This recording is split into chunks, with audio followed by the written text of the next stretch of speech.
in the subsequent lecture, we will discuss a little bit of BGCSE content to just encapsulate and fully complete the review so we can move forward. Let's continue on. So we've already discussed the syllabi. We have already discussed the topics that we're going to deal with this semester. So I'll just introduce this problem. We will come back to this at the end of the class, at the end of this presentation. A thief uses a can of sand. We're looking at problem 113. A thief uses a can of sand to replace a solid gold cylinder that sits on a weight-sensitive alarmed pedestal. The can of sand and the gold cylinder have exactly the same dimensions. So if we look at this, they give us the dimensions. This is an example of dimensional analysis if you're guessing or figuring out what we're about to do. Dimensional analysis in terms of length.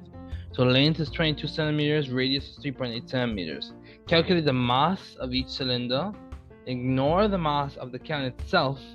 So we're looking at the mass of the cylinder, given that we have the density of the gold and we have the density of the sand. Then they also ask this question: did the thief set off the alarm? Explain. So let's read this problem one more time and then we'll come back to it at the end of this presentation. A thief uses a can of sand to replace a solid gold cylinder that sits on a weight-sensitive alarmed pedestal. The can of sand and the gold cylinder have exactly the same dimensions. Length is 22 centimeters, radius is 3.8 centimeters. Calculate the mass of each cylinder. Ignore the mass of the can itself. Density of gold is 9.3 grams per cubic centimeter. Density of sand is 3.00 grams per cubic centimeters. Did the thief set off the alarm? Explain. So just keep that problem in your mind. You could let's let it loom around in your mind, and let's begin the lecture for today.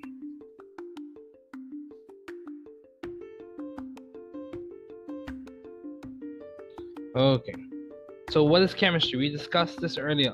Chemistry is basically the science of substantial change, and you look at those change in terms of different units, the compositional units, whether it be atoms, electrons, quarks, whatever the case may be.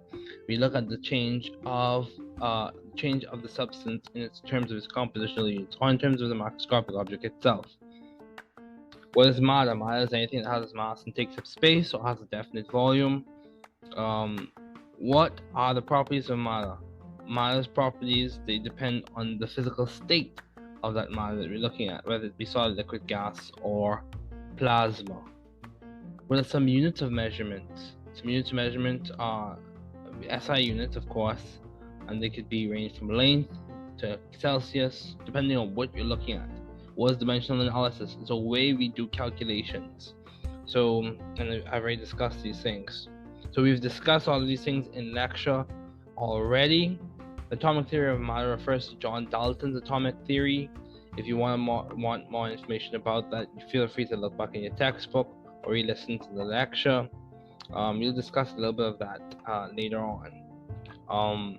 Discovery of atomic structure. The big players who were in that or who functioned in that were J.J. Thomson. He gives an idea of the electron. Ernest Rutherford told us all of the charge is positive, and all the positive charge is positive in the nucleus. And also we had Ernest Rutherford, J.J. Thomson, and James Chadwick who gave us an idea of his work led to the discovery of the proton. Now the modern view of atomic structure came from players such as Bohr, and his work was further extended, when he was like the first relay runner, if you were to think of this as a race. Bohr, and there were other scientists who came behind and gave us further insight into atomic structure, including those who I just previously mentioned. Atomic weights. Now we get these things, get these values from the periodic table. Atomic weights, we get that information from the periodic table. The periodic table, that's a system of elements or a group of elements arranged based on the atomic numbers, and we get an understanding of that, or we understand what the periodic table is saying through the use of looking at the atomic numbers, looking at the mass numbers, knowing which group is which. So for example, knowing which group is which, there we go, we get it, and we look at that in the next slide. molecules and molecular compounds. So this is something, a nuance I want to make sure I explain well. A molecule is anything that has more than one atom. A substance has more than one atom. A compound is different from a molecule, or it's a type of molecule in that you have two atoms, but they're different. Molecule, you just have two atoms, so more than one atom. Compound, you have more than one atom, and those atoms are different. So that's different, remember that. Ions and ionic compounds. So ions, you can range from cations to anions. Cations have lost an electron or several electrons and have a positive charge. Ionic compounds, for example, sodium chloride, salt, is made up of, if you look at the Born-Haber process in which you form those things, you have the formation of sodium cations and chloride anions coming together to form the crystalline lattice. So an ionic compound, an example of that is sodium chloride. The naming of those ionic compounds, it depends on the type of compound you have. If it's binary, so if you have two things together, two types of atoms together, two different atoms together, if you have two things together, if you have sodium and if you have chloride, sodium cation and chloride anion, those things coming together, that's going to be a binary compound. And typically when we're writing binary compounds, we write the name of the element that is to the left, or to most to the left, or the alkali, the metal, basically, the thing that has the most metallic character. We write that as first, the first thing. So sodium will go first, and then chloride, we write chlor, CHLOR, and then the suffix "ide" comes from the fact that it's an ion. So that's sodium chloride, and it's a binary ionic compound. Okay, simple organic compound naming, those come into play depending on the types of number of carbon atoms that you have. So let's just do a quick survey of the periodic table. So over here we have our alkali metals, alkali earth metals. We have our transition metals here. Then we also have metalloids, bicygas, antipo, boron, silicon, germanium, arsenic, antimony, tellurium, polonium. We have aluminum, these are group 3. We have carbon, all of the big players. We have our halogens, and then we also have our noble gases. So key things to keep in mind. The group number gives us an idea of the valency. So the group number gives us an idea, especially for main group elements. Groups 1, 2, 3, 4, 5, 6, 7, 8. In ideal situations, those group numbers give us the idea of the valency. Noble gases, it just tells us it has a complete octet, so they're extremely stable in their ground state. So group 1 will typically have a positive charge, or they will form cations with a +1 positive charge. The group 2 elements will form a cation with a +2 positive charge. Group 3, for example, aluminum, forms a cation with a +3. Silicon has various valencies. Germanium, tin could be 2+ or 4+. So 4, but this is consistent with the idea that they have the capacity to form or to have the valency of 4. Nitrogen, now as we go from group 5 onward, these atoms or these elements are electronegative. And for example, with nitrogen forms a anion N3-. So we went from the things that were donating or giving away the electrons, groups 1 through 4 basically, to those that are accepting electrons. So nitrogen is accepting electrons, so it typically forms N3-. Oxygen accepts 2 electrons, O2-. Fluorine accepts 1 electron, F-. And that typically is consistent throughout the group. So that's what the group numbers tell us. Now the period numbers tell us the number of electron shells, and this coincides well with the Bohr model as we draw those models out, as well as there's some things for you to note. Let me get my annotating option. This right here is known as the S block. This right here is known as the P block. This right here is known as the D block. and this right here is known as the F block. So I'm just exposing you to that content now so that you're familiar with it before we go into it in depth. Those letters they come from quantum chemistry, and they give us an idea of how the electrons are distributed typically within the atom. So they just give us an idea of that, and that's all I'll say about that for now. Now the F block, we have our lanthanides and actinide series, and those you just be aware of them for now. Let me erase this. Let's see. Let me erase this. There we go. Okay. So common cations. These are common cations to think about. Hydrogen typically forms a positive 1 cation, that's consistent with what we see in the periodic table. So, yeah. Lithium, sodium, potassium, cesium, and silver form +1 cations. Magnesium, calcium, strontium, barium, zinc, cadmium form 2+. Aluminum forms 3+. Ammonium forms a +1. Now we're talking right now. Ammonium is a compound. It has 2 different elements, 2 different atoms that come from, one from nitrogen, one from hydrogen. Actually, one from nitrogen and 4 from hydrogen. But at the end of the day, it's made up of 2 different elements, nitrogen and hydrogen. So copper +1, cobalt 2+, copper 2+. Copper can have copper is a little different because when you look at our transition metals, these ones are special. Copper is special, copper is special, chromium is special, manganese is special, iron is special because they have various valencies. So if you're familiar with what you did in BGCSE chemistry or earlier chemistry, in which you would discuss something as ferrous hydroxide or ferric hydroxide, ferrous +1, ferric +2. So those things you want to keep in mind.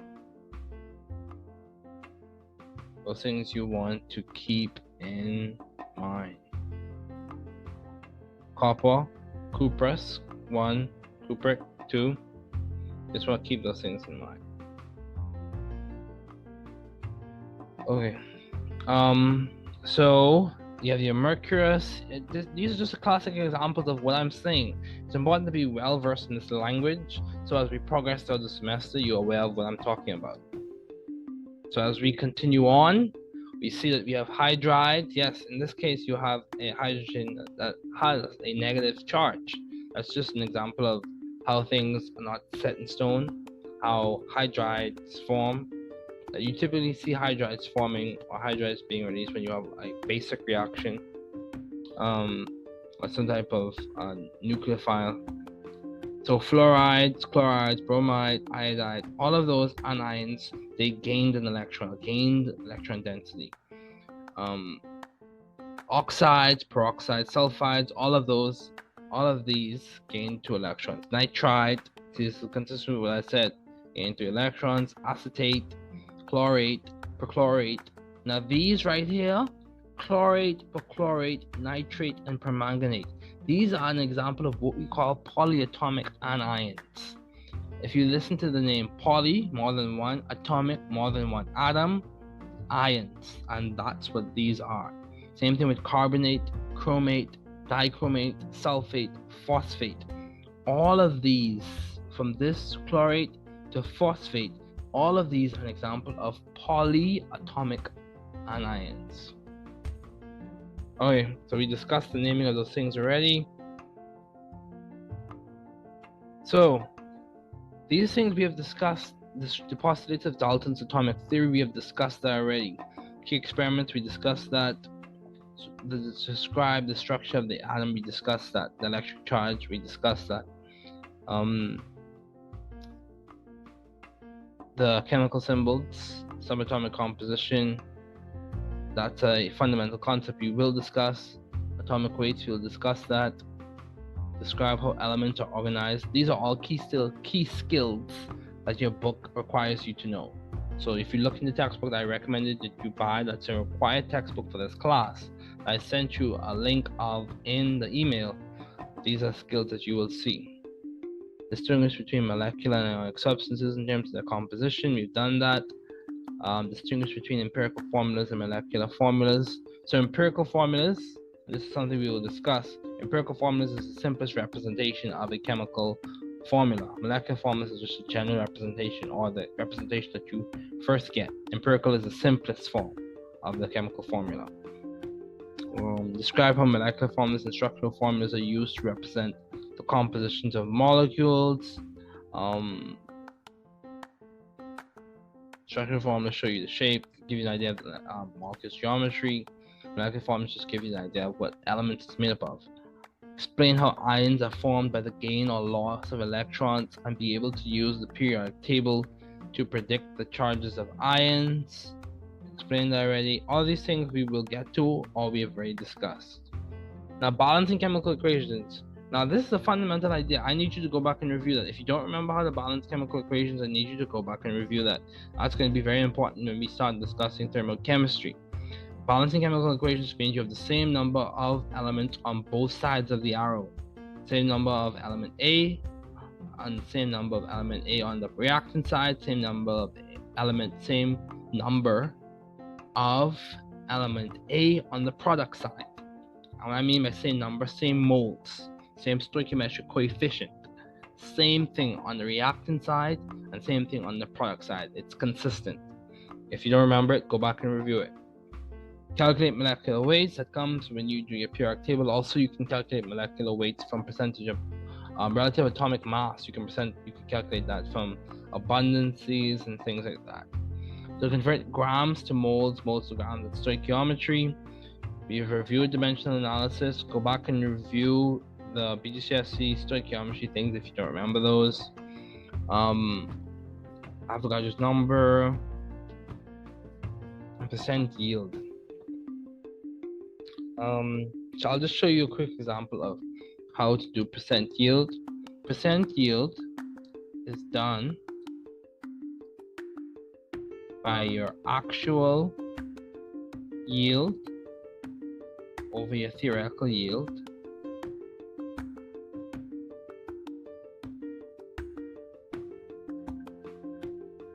times 100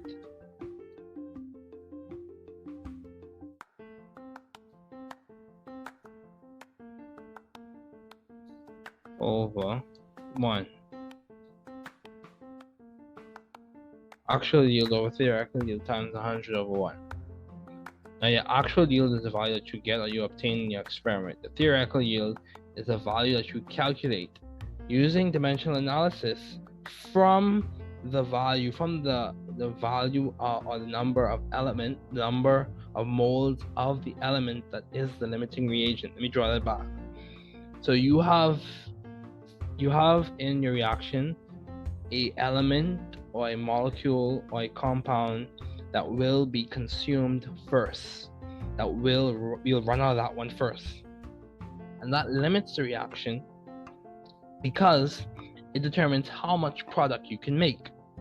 So when you determine which element or which molecule or which compound is the limiting reagent, you use that value of that element and you calculate how much product you have as possible from the reaction, and that is your theoretical yield. In theory, that's what you should get.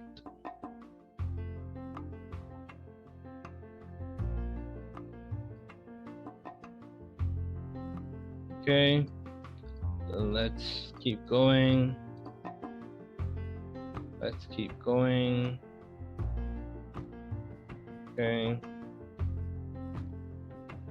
Okay, recognize compounds as acids or bases. Okay, metathesis, redox. Okay, so I'm gonna give some explanations for these things, but we will discuss these. We will discuss more of this in general chemistry too. But recognize compounds as acids or bases. The acids and bases typically in the Bronsted-Lowry definition of acids and bases, an acid is something that releases hydrogen ions in solution, has a low pH. A base is something that basically accepts hydrogen positive cations. And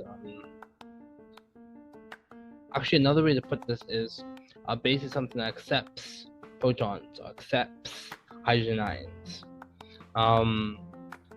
Strong, weak, or non-electrolytes. Strong acids completely ionized in solution. Weak acids partially ionized in solution. Non-electrolytes rarely or seldom ionized in solution. Recognize reactions as acid-base, precipitation, metathesis, or synthesis, or redox. Acid-base, you have to know whether you have an acid and a base in the reaction. Precipitation, you have started with two aqueous reagents and you end up with a solid. Metathesis, that's a little bit advanced for this level, but it's the form of synthesis that's involved with transition metals. Redox, you have reduction and oxidation occurring at the same time. Be able to calculate moles or grams of substances in solution using molarity. That is a BGCSE skill. Go back and review it if you don't remember it. Understand how to carry out a dilution. That's something you'll learn in lab. Understand how to perform and interpret the results of the titration. That's something you'll learn in lab. So we discussed this already, and I showed you this video in the previous lecture. So let's go through this problem now. So I introduced this problem to you. Let's read it again. A thief uses a can of sand to replace a solid gold cylinder that sits on a weight-sensitive alarmed pedestal. The can of sand and the gold cylinder have exactly the same dimensions: length 22 centimeters and radius 3.8 centimeters. Calculate the mass of each cylinder. Ignore the mass of the can itself. Density of gold is 19.3 grams per cubic centimeter. Density of sand is 3.00 grams per cubic centimeter. Did the thief set off the alarm? Explain. So let's look. What are we given? We are given that the cylinder has dimensions: length 22 centimeters, radius is 3.8 centimeters. We're also given that the density of gold is 19.3 grams per cubic centimeter, and the density of sand is 3.00 grams per cubic centimeter. What are we solving for? See, this is the same heuristic that I gave you earlier. Given, solve for conceptual plan solution, check and see if it makes conceptual or chemical sense. So what are we solving for? We're solving for the mass of the gold, given the length, the radius, density of the gold. Technically, we're given the length and radius of the cylinder and density of the gold, and the mass of the sand, given the density of the sand. So what we're going to do, we're going to look at length and radius, and we're going to convert that to volume. Then we're going to look at density and volume and convert that to mass. Volume is equal to length times pi times r, or radius squared. Density is equal to mass over volume. So the volume of the gold is equal to the volume of the sand. That's the assumption that we're making in this equation, in this solution process, in solving this problem. And that's going to be 22 centimeters, which is the length, times pi, 3.14, times the radius, 3.8 centimeters squared. And that's going to be equal to 998.0212 cubic centimeters. And density is equal to mass over volume. So we rearrange the formula for density, and we get that mass is equal to density times volume. So we just solve for the volume, 998.0212 cubic centimeters, and then we multiply that volume by the density of gold, 19.3 grams per cubic centimeter, and then we get 1.926181 times 10 to the 4 grams. Or we do it to two sig figs, two significant figures, 1.9 times 10 to the 4 grams. The units are correct. The magnitude of the answer seems correct, considering the value of the density is approximately 20 grams per cubic centimeters. Two sig figs, two significant figures, are allowed to reflect significant figures in 22 cubic centimeters and 3.8 cubic centimeters. Typically, we truncate the non-significant digits because the first non-significant digit is a 2. So given the values that we're given, all of our values have two sig figs, or we typically, actually that's 3, but we typically give our answer according to the value that has the lowest number of significant figures. So if we look at the values, and one of them has 2 sig figs, 3 sig figs, and then 2 sig figs, so we give our value 2 sig figs because of that. Okay, now let's look at the mass of the sand. We have the volume now. Now we multiply it by the density. We did the same thing we did to determine the mass of gold. We do to determine the mass of the sand. So 3.00 grams per cubic centimeter times 998.0212 cubic centimeters equals 2.99406 times 10 to the 3 grams. And that's equal to 3.0 times 10 to the 3 grams. The units are correct, the magnitude of the answer seems correct, considering the value of the density is 3 grams per cubic centimeter. This number is much lower than the gold mass. Two significant figures are allowed to reflect the significant figures in 22 and 3.8, which is exactly what I said. Round the last digit up because the first non-significant digit is a 9. So comparing the two values, now 1.9 times 10 to the 4 and 3.0 times 10 to the 3, shows a difference in rate of almost a factor of 10. This difference should be enough to trip up the alarm and alert the authorities to the presence of the thief. So from these calculations, we could theoretically reason out or rationalize whether the thief set off the alarm. Power of chemistry. Keep that in mind. All the best this semester. We are here to help you grow and build intellectual capacity. So let's keep going.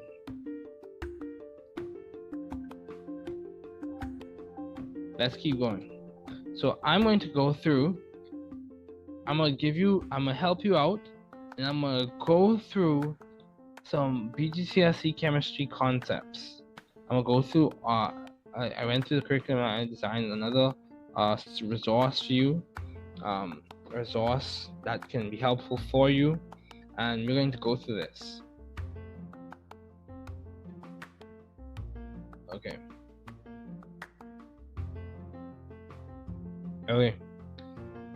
Beautiful mode.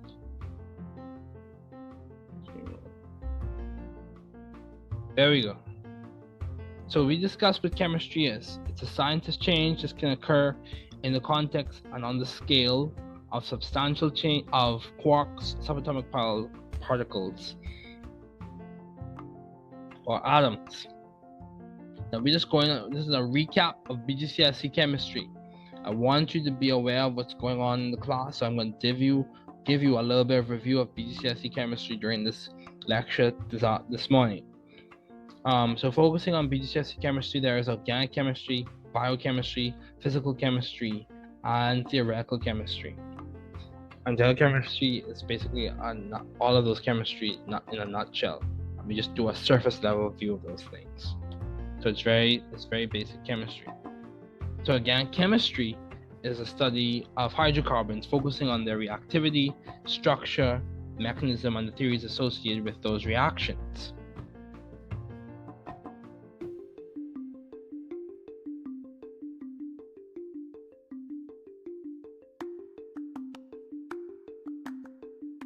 So there are 5 key ideas that you were exposed to in BGCSE chemistry: chemistry fundamentals, the mole concept, acids and bases, energy and speed changes, and applications of other types of chemistry.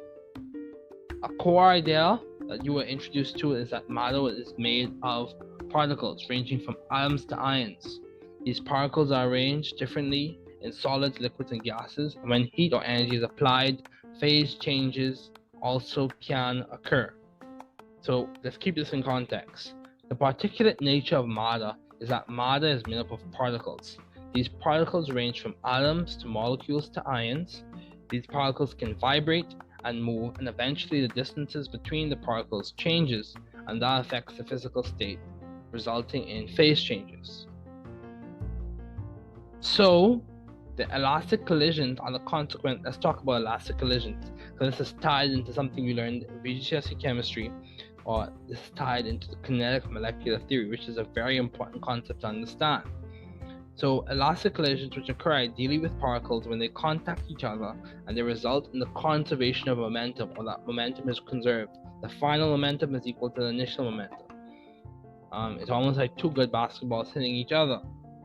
The elastic collisions are the consequence of applied stress or energetic transfer from or between particles.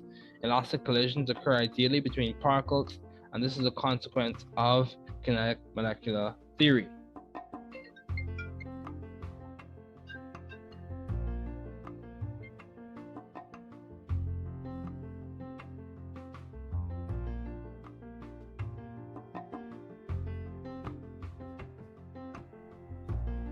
Okay, so let's continue on. with that in mind, let's talk about temperature. Temperature can be expressed as the average kinetic energy of a group of particles, atoms, molecules, or ions at a physical state. Temperature can be related to kinetic molecular theory, energy, and motion. The previous statement is true, since kinetic energy increases occur at the same time with motion, and that ideally results in increases of thermal energy. So let's keep going. Diffusion, so these are all tenets of kinetic molecular theory.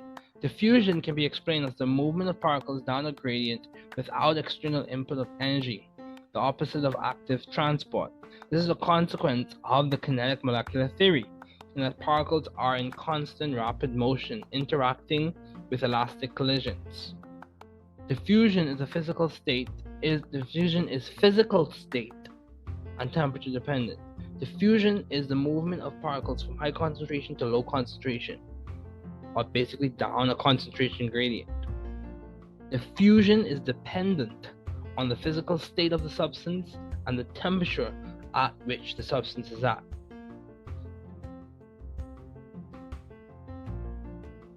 Okay. So in fact, it is a fact that solids, liquids, and gases are made up of particles, and each phase has a different arrangement of particles. Solids are closely packed in structures that absorb vibration, shocks, and transfer heat uniformly. However, a liquid has more interparticle distance that allows for movement and transfer of energy. These are ideal situations. Also, gases have far greater distances between their particles. Phase changes that are with the physical states occur with the bonding arrangement of the substance. The phase changes that occur, they occur while the bonding arrangement of the substance remain the same. So when you have a phase change, no intramolecular bonding has changed. Intermolecular bonding may have changed, but intramolecular bonding has not changed. Melting points and freezing points are pressure dependent and occur at a specific temperature and a specific pressure. Liquefaction and condensation are both phase transitions that occur between gas and liquid states. However, liquefaction involves direct transition from a gas to a liquid. However, condensation involves transition of a gas to a liquid or a vapor to a liquid. So condensation is like a wider reaching term. So we discussed these already. Now let's discuss some of these key players, big players in atomic theory. There were several key players in the development of atomic theory. First was Democritus. He provided the ideas associated with the substances being composed of atoms, and these ideas originated with Leucippus. Second was Dalton. He provided the historical and descriptive framework for atomism, noting ideas mentioned earlier. Add to this were Boltzmann, who provided a probability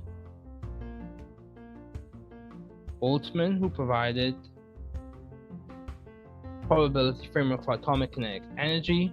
His work ultimately helped establish the relationship between kinetic energy and temperature, which relates as the average kinetic energy. After was Ernest Rutherford and his alpha particle gold foil experiment, which provided evidence that supported the existence of nucleons. Nucleons, you have your protons and neutrons, that's a nucleon. In the sense of nucleons. Nucleons are referring to your protons and neutrons, those things in the nucleus. Following this was the work which led to the confirmation of the existence of the subatomic particle, i.e. the electron. Moreover, was the work of James Chadwick. So following this was the work of J.J. Thomson, which led to the confirmation of the existence of the subatomic particle, the electron. So a nucleon could be a proton or a neutron. Moreover, was the work of James Chadwick, whose work helped confirm the existence of the proton. Along with these pioneers was the work of Niels Bohr and his model we will discuss this semester, from which we obtained the Bohr model. Additionally, it is noted that Gilbert and Lewis aided in providing a noting system for electrons and their atoms, which as time progressed added to the toolkit of organic chemists in describing mechanisms.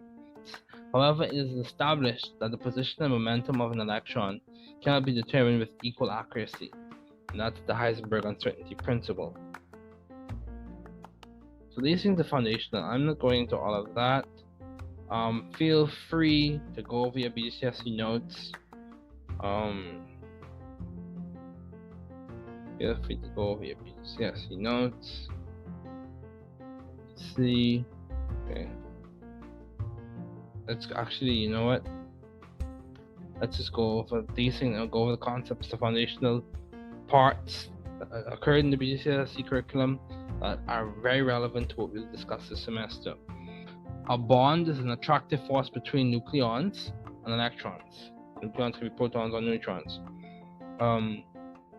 Bonds can be dative, in which the pair of electrons come from one element, or covalent or ionic. Covalent bonds occur between nonmetals, and ionic bonds occur between nonmetals and metals. The ionic bond occurs between metals and nonmetals, for example, potassium chloride and cesium chloride. Also, the covalent bond occurs between nonmetals. So, ionic bond occurs between metals and nonmetals. Covalent bonds occur between nonmetals. Carbon monoxide, a product of incomplete combustion, has covalent bonds, and dinitrogen monoxide, N2O, laughing gas, has covalent bonds. Bonding exists on a spectrum, but for the BGCSE, bonds were set categories, especially covalent bonds. But in reality, covalent bonds exist on a spectrum in which you could have polar covalent or non-polar covalent bonds. So this is an example of a Lewis structure. You can draw an example of metallic bonding. Now let's talk about the concept of the mole. Involves a chemistry analog of the dozen. So it's almost like describing, to say something, a mole of something is almost like saying a dozen of something. But numerically they're not the same, but what you're trying to do is name a group of items or a number of items using one word. So a mole means you have 6.02 times 10 to the 23 somethings, or particles, or atoms, or whatever the unit that you're looking at, unit of substance that you're looking at.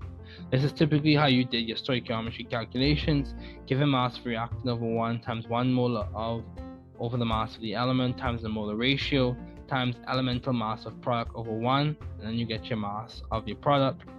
Molar mass is the mass of 1 mole of a compound. It is important since it is used in dimensional analysis and stoichiometric calculations. Also, the empirical formula is the simplest representation of a molecule or compound, and the molecular formula is a common representation of a molecule.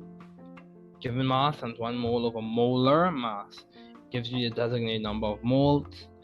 The number of moles, designated number of moles over the lowest number of moles equals empirical formula.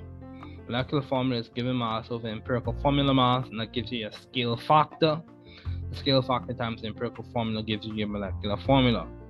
It's important to remember that 1 mole of a gas is RTP versus STP. RTP 24 liters per mole.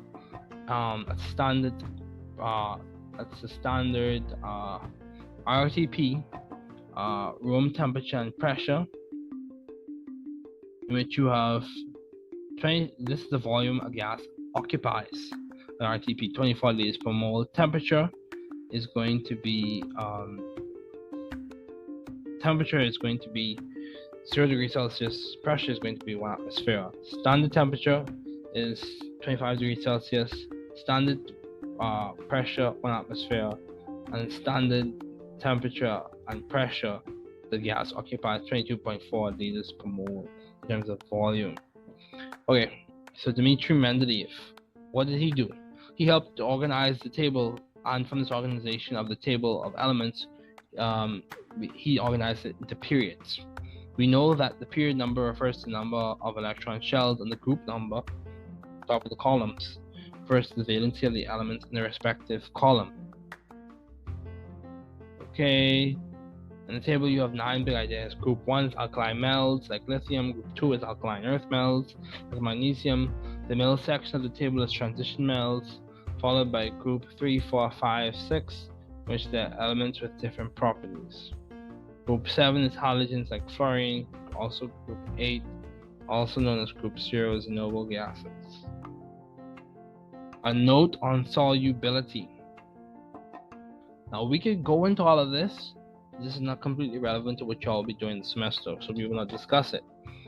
The valency of an element is the amount of electrons an atom will lose, gain, or share in order to become stable and achieve a ground state noble gas configuration.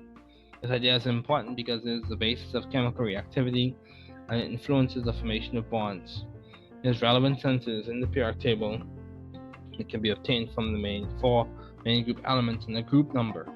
So when you're writing formulas for ionic compounds or for polyatomic ions or ionic compounds, consider these general rules.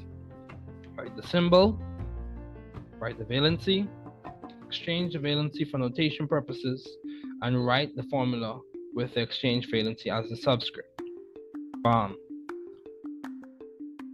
Extra information on naming and radicals. Naming varies depending on the class of compounds. For example, ionic compounds versus organic compound. You also have radicals, which are atoms with unpaired electrons, for example, a chloride radical. We're not going into all of that. That's for organic chemistry, in which you have singlet, doublet, or triplet. But we're not talking about that. We're not talking about that type of notation, radical notation. But let's get back to what's relevant to us. You have your conservation laws, and it's important to know those. You have the different definitions, and I hinted at this when I just started introducing acid-base ideas. You have, for the BGCSE, the most common definition was the Arrhenius definition, in which you have a base acid producing hydrogen ions in water and a base producing hydroxide ions in water. However, for many things, even in organic chemistry, we tend to look at the Bronsted-Dory definition, in which an acid produces protons and a base accepts protons. There's also the Lewis definition that you will also look at in organic chemistry, which states that the acid accepts electrons and the base releases electrons. However, as stated earlier, the Arrhenius definitions were used in high school. Bronsted would typically be used in general chemistry, and Lewis definition and Bronsted would be used in organic chemistry. The strength of an acid or base is directly proportional to how much of it ionizes in solution. The strength can be measured using the pH scale, which is a logarithmic scale. Acids tend to have approximately low pH values. Neutral occurs, so low pH values 0 to 6.5. Neutral occurs at 6.9 to 7.5, and basic is from 7.5 to 14. These are approximate ranges. In terms of indicators and neutralization reactions, this stuff, it's relevant but not relevant to you all this semester. Later on, we will discuss these things. If you take General Chemistry 2, you will discuss this acid-base theory in more detail.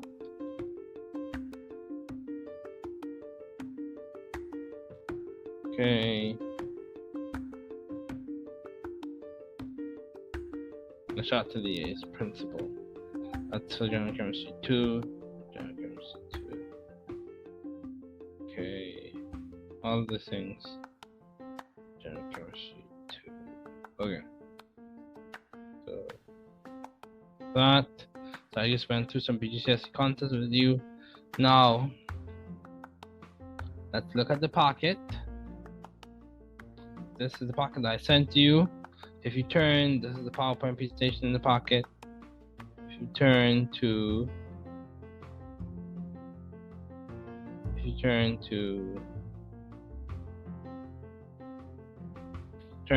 page 21 of the pocket, we will start to discuss the questions that I want you to go over. And I'm going to give you the answers to the questions. Give you answers to questions in the video. I'm gonna let you work through them. I'm gonna give you the answers to the questions in the video. Typically, after lecture, I will give you an opportunity to go through the homework. I will give you answers to some of the questions in the video. So I will give you the answers to the odd ones, and then you can reason out the even ones to come and ask me questions. So solids have a blank shape and are not appreciably blank. Answer A, definite compressible. Answer B, definite incompressible. Answer C, indefinite compressible. Answer D, indefinite incompressible. Answer E, sharp convertible.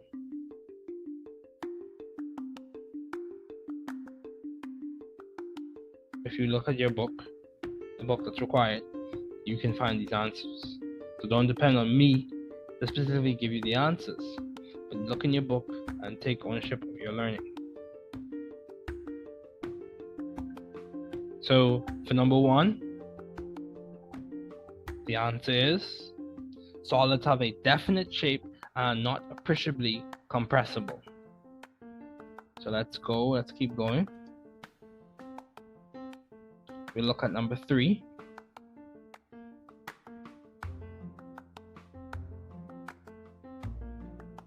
If matter is uniform throughout, cannot be separated into other substances by physical processes, but can be decomposed into other substances by chemical processes, is called A blank. A, heterogeneous mixture. B, element. C, homogeneous mixture. D, compound. E, mixture of elements. Number 3 is if matter is uniform throughout, cannot be separated into other substances by physical processes, that can be decomposed into other substances by chemical processes, it is called a compound. Number 5.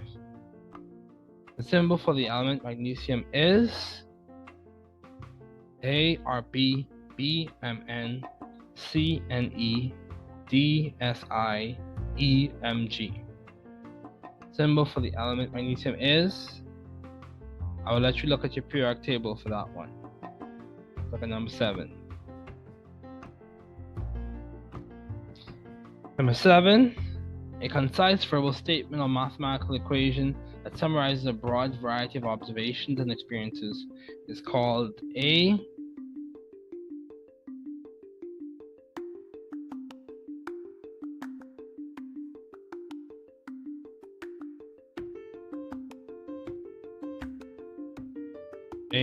law, B, a theory, C, hypothesis, D, experiment, E, test. So number 7, a concise verbal statement or mathematical equation that summarizes a broad variety of observations and experiences is called a law. Number 9, this is the last one. The SI unit for mass is A, kilogram, B, gram, C, pound, D, troy ounce, E, none of the above. The SI unit for mass is kilogram. So these are some of the questions. I'm giving you a very easy problem set for the first homework, so you can really get a boosted grade. Moving forward, the problem sets will be at least 20 questions. These will be homework sets. The homework questions will be 10 from those practice problems. I will choose 10 from the 20. I will go through some in lecture. I will go through some in the supplemental videos. I will not go through all. If you have questions, feel free to come to office hours and we can work through them together. Well, thank you again.